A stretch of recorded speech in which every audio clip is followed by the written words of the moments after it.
Bonjour, aujourd'hui je vous explique comment bien utiliser to do en anglais. Pense bien à sauvegarder la vidéo, elle te sera certainement très utile. To do est un verbe qui veut dire faire, mais il a aussi un autre rôle. C'est un auxiliaire. Au présent, on utilise do avec I, you, we, they et does avec he, she, it. Exemple, I do my homework. Je fais mes devoirs. She does her job. Elle fait son travail.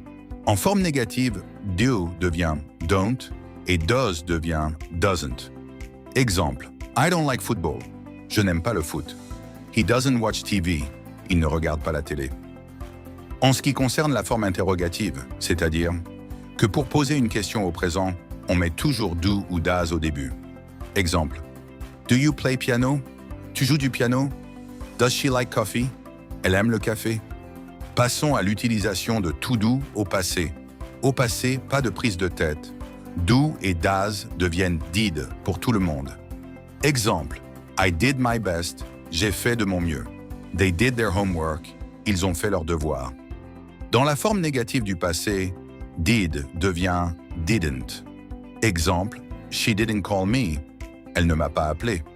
Ensuite, dans la forme interrogative toujours du passé, c'est-à-dire que pour poser une question en relation avec le passé, on met did au début. Exemple, did you see the movie? As-tu vu le film? Et enfin, nous allons parler du participe passé de to do. Le participe passé de to do, c'est done. On l'utilise avec have pour parler d'une action terminée. Exemple, I have done my work, j'ai fait mon travail. They have done all their shopping, ils ont fait toutes leurs courses. Et évidemment, je compte sur vous pour ne pas faire l'erreur de mélanger le passé et le participe passé. On ne dit jamais have did ou has did, c'est toujours have done ou has done. Après have ou has, c'est toujours le participe passé done. Voilà, c'est tout pour aujourd'hui. Merci d'avoir suivi la leçon jusqu'à la fin. Si vous avez des questions, n'hésitez pas à les poser en commentaire.